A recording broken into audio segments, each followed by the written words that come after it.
Hi and welcome to the first episode of Talking Games. I'm your host, Caspar, and in this show we're going to be talking mainly about video games and also gaming hardware in general, and we'll probably focus a lot on retro games, but also newer games. Each show will be in 3 parts. We will first go through pickups and highlights, and then move on to what we've been playing, and then lastly we'll go into the main topic. So with that, let's get started. Hi, my name is Caspar, and I've been playing games since, I guess, 1991, sometime around there. I think the first thing I played was Nintendo, actually, so I was pretty late. Might have played some like Wolfenstein or something on an old computer, but I consider the NES to be my first console, and since then I played the Super NES, PlayStation, I have an Xbox One, a Nintendo Switch, Sega Genesis or Mega Drive it's called here, I believe. So I have... It's a bit of interest through my entire life, and I also have a pretty awesome gaming PC, I have to say. So I guess we should introduce the next guest, or guest, like co-host. Hey. Thomas. So tell us a little bit about yourself.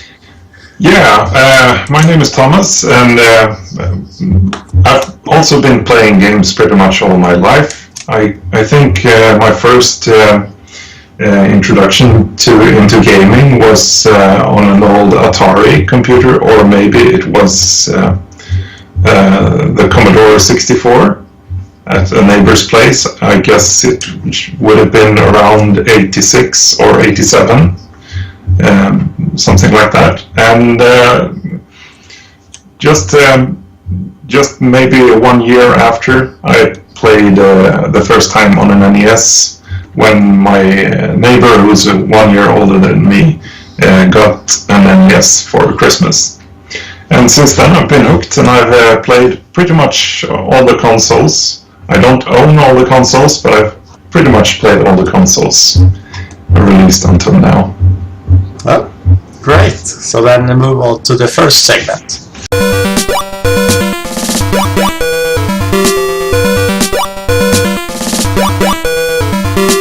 Yes, so I'm going to do pickups this episode. So my first one is Kid Icarus Uprising to the Nintendo 3DS.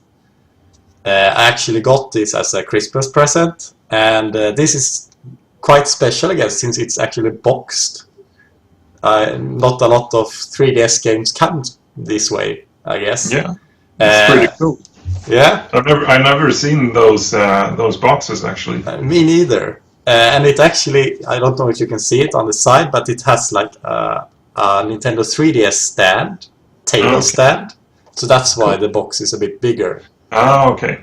I think is that a limited edition, or is just a special? I'm actually not sure. I can check.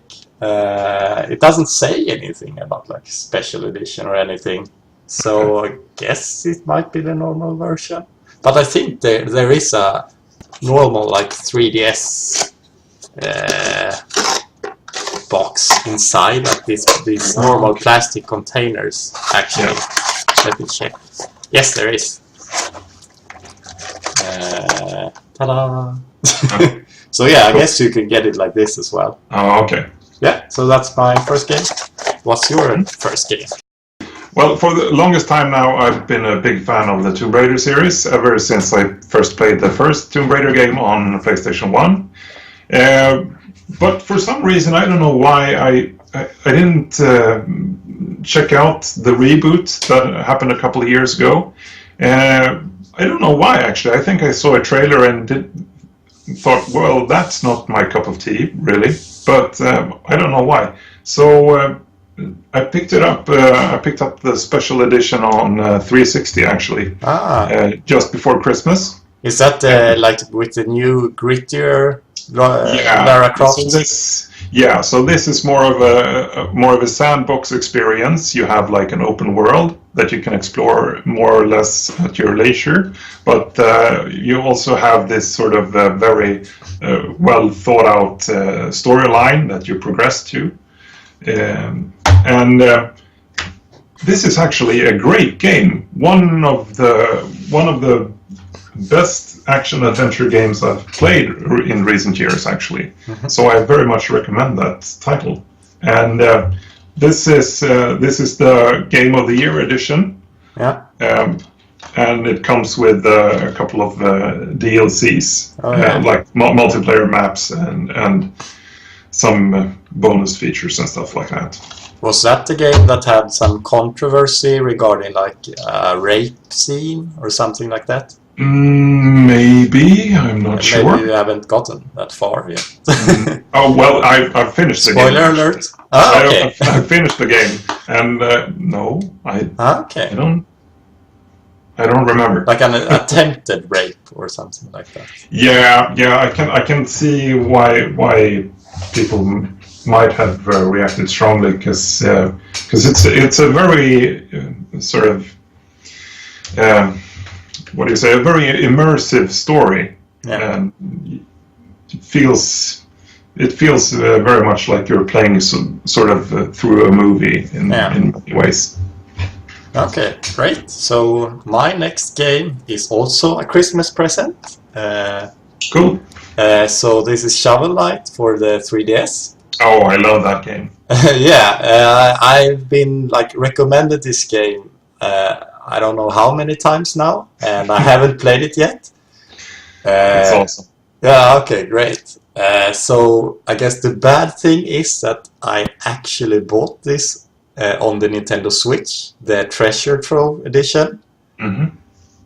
And I guess I'd rather play it on the Nintendo Switch than on the 3DS.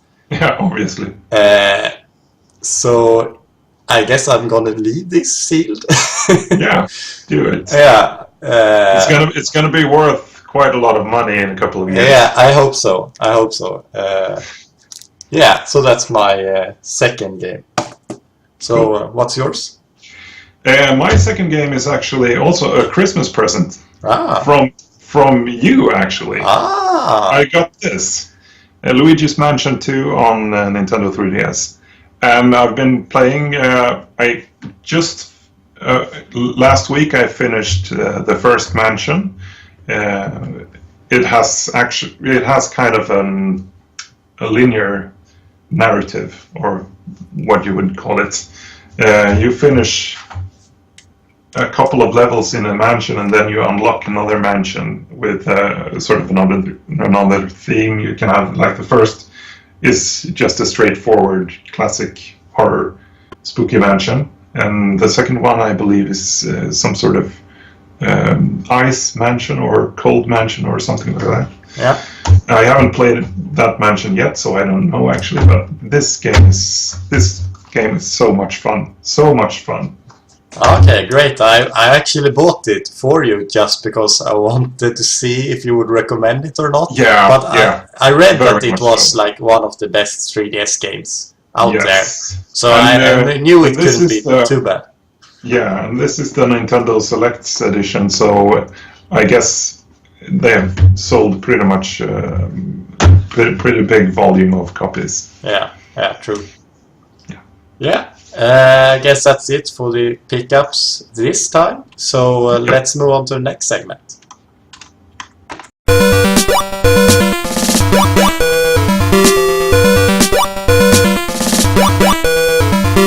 So this next segment is called What Have I Been Playing? So Thomas, what have you been playing? Well, I'm very much immersed in the world of Skyrim at the moment. I downloaded the special edition on Steam just a couple of days ago. I think maybe it was like last weekend, or maybe it was Monday or something like that. Yeah.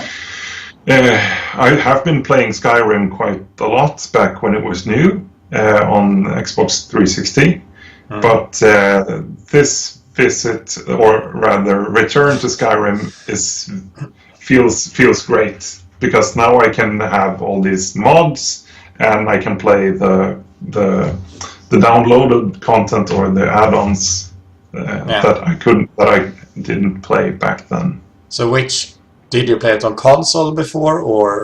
Yeah, Xbox 360. Ah, okay. I actually got that game for Christmas from my girlfriend back then. Oh, guess that was a very good present. Yeah, bummer for her though. I bought a computer just after Christmas. Yeah. And this world it sucks you in. Yeah. So I haven't been playing anything else this week, actually. Yeah, don't check out the Steam sales. That's not a good idea. You get a big backlog. Yeah. Yeah. So I've been playing a lot of Nintendo Switch, and in particular, I wanted to finish the 2 games, or actually 3 games that I have been playing, and I've actually today finished them all. Oh, great. So I have finished Golf Story, which is an indie game. I think it's Nintendo Switch exclusive. You did a video on that game a couple I of weeks did. ago. Yeah, it's kind of like an arcadey type golf. And then there's also, I played SteamWorld Dig 2, because cool. I played the first game on Nintendo 3DS, and I loved that, so I needed to play the second one, and I think it's even better. So I really recommend that one. I think you can play that on PC, so that you can buy on Steam. I'll have to check it out. Yeah. And then I played Super Mario Odyssey today, and I finished like the main storyline. So I've defeated Bowser, but I obviously haven't collected all the moons, because there are like unbelievably many of them. I mean, but I think... What is there, like 200-300?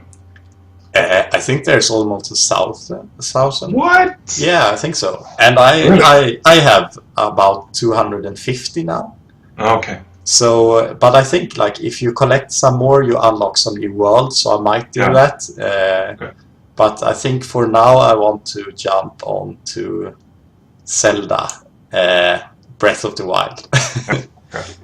Yeah. So that's me. Cool. So then let's move on to the main topic.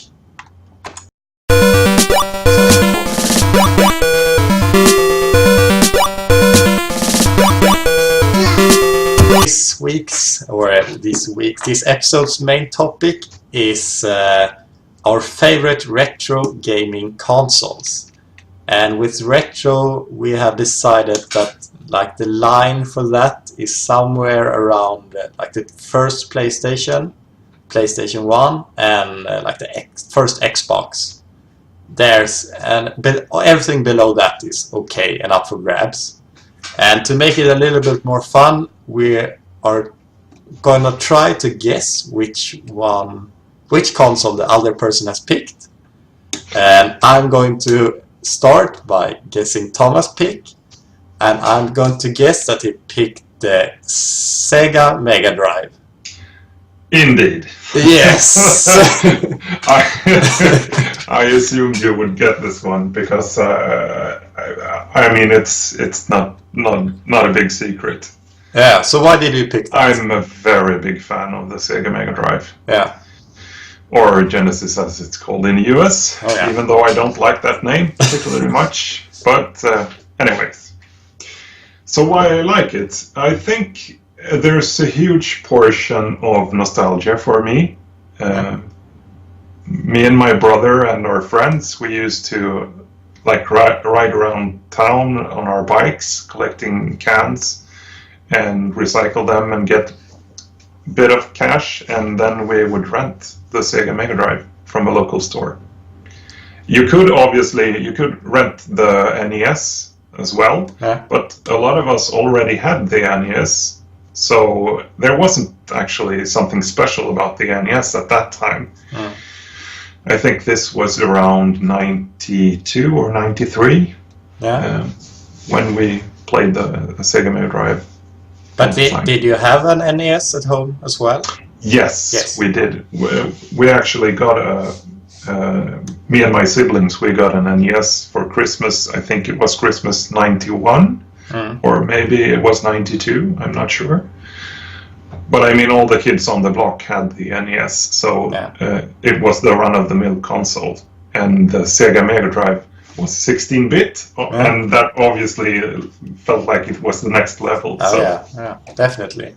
But I personally have a hard time playing games like Sonic, because I think like you just run and then something shows up and you have no time to react. Yeah, I know.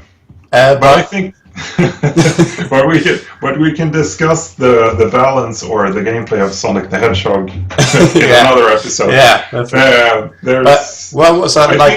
What games would you recommend for the if you wanted to try the Mega Drive? Oh, I think the easiest way to say a bit more is that maybe we can put a link in the description for a top 10 video that I made a couple of years back on my favorite top 10 Sega Mega Drive games. Okay. Yeah. But just to mention a couple, I think that there's a lot of good action platforming games on the Mega Drive. And obviously you can't go wrong with the Disney games on the Mega Drive. All the Disney games, pretty much all the games, excluding a couple ones, but mainly all the Disney games on the Mega Drive is superb action platforming. Yeah, but Aladdin, The Lion King, Donald Duck, Castle Evolution, Mickey Mania, all those games. Okay, but which controller do you use? Because I have one of those, like it has these 3 buttons and they're like lined up. Is that like the regular controller? Yeah, that's the classic controller. If you can hold on for a minute here. Yeah. I think you're referring to this one here, the classic moon-shaped 3-button Sega Mega Drive controller. Yeah. And this was bundled with the console when it first got released, but there's actually 3 versions of the Mega Drive. There's the Mega Drive 1, and then there's the Mega Drive 2, and then the Mega Drive 3. Okay. And when the second one was released, I think it came bundled with another controller that looks like this. So it very much looks like the first one, but the big change is the red start button. But just maybe a year into the Sega Mega Drive 2's existence, they added another controller with 6 buttons. So you had A, B, C, and X, Y, Z. Oh, yeah. And that's pretty much the standard controllers these days that the Sega Mega Drive fans use. But what do you do if there's a game that require all 6 buttons and you only have a controller with 3? How do you play those games? There aren't really any games that require the 6-button controller that I know of.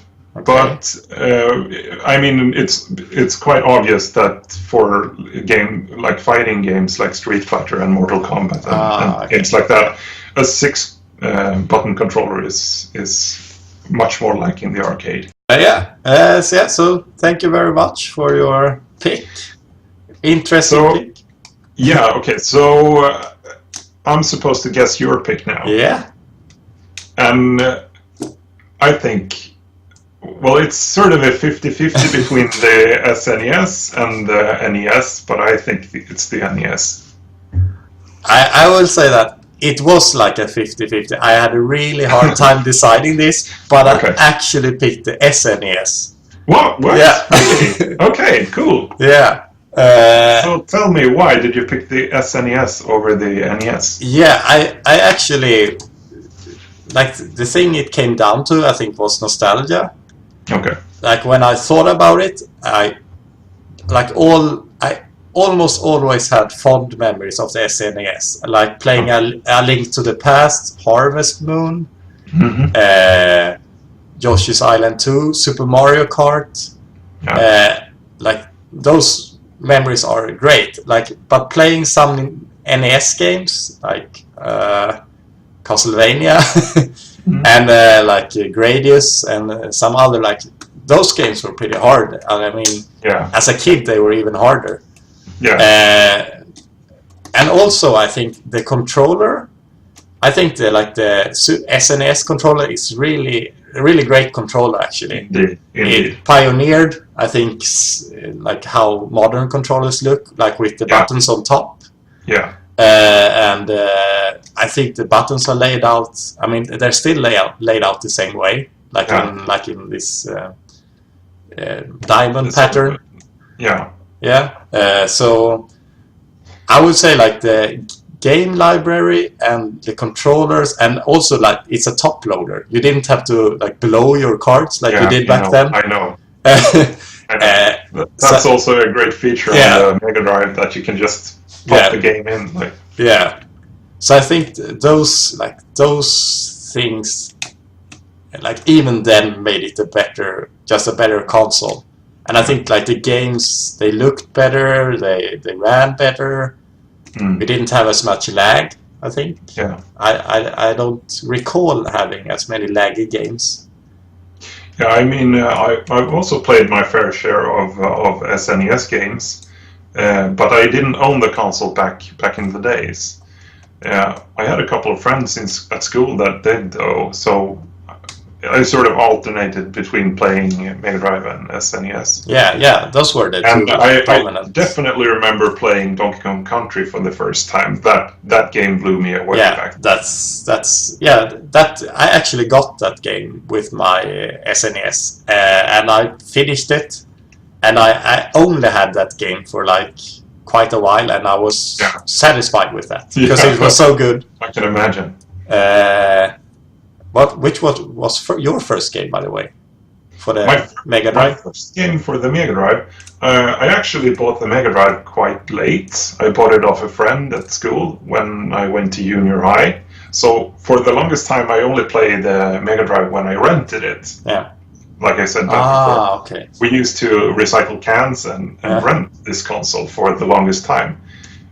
Okay. It was sort of, we were maintaining the status quo. We didn't feel like we did need to own it. It was kind of like a thing. Yeah. We recycle cans and then we rent Sega. That was the way it worked. Okay.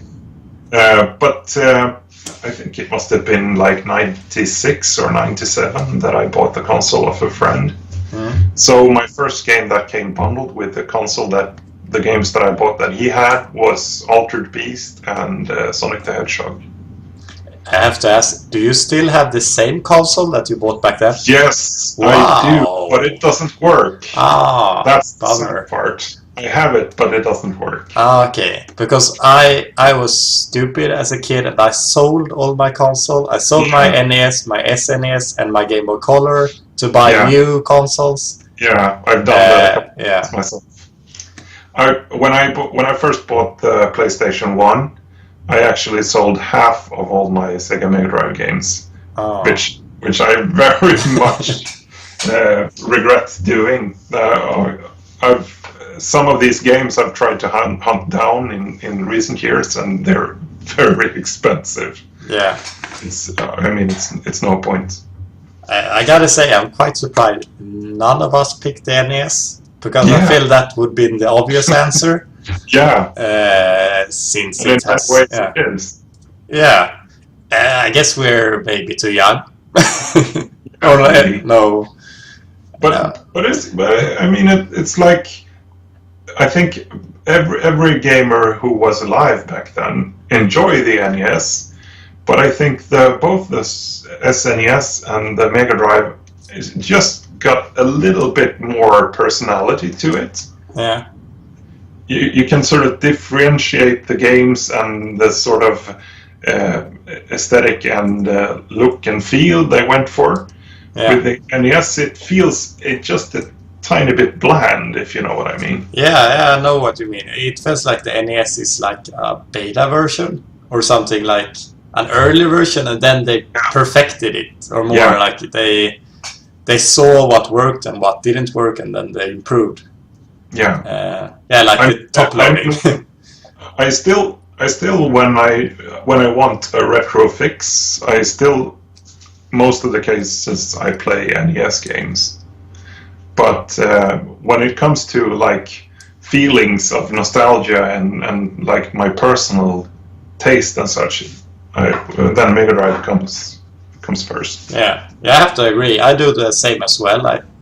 I'm not sure. It might be because the NES games are shorter, and like when you're a parent, you don't have that much time to play always. So it's just easier somehow, and their complexity is, I guess, low, like fair bit lower.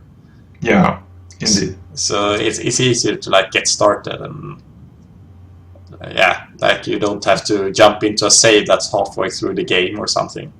Exactly. Let's wrap up this episode. Yes. So I hope you enjoyed this first episode, and please subscribe. And Thomas, where can we find you on YouTube? Yeah. I think you're going to put like a sort of a link down in the description, right? Yeah. For definitely. my YouTube channel.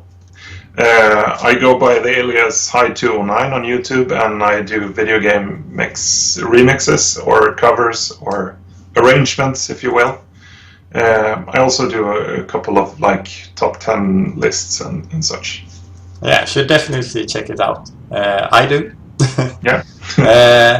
Yeah. So I hope you enjoyed this episode. See you next time. Bye-bye. Bye.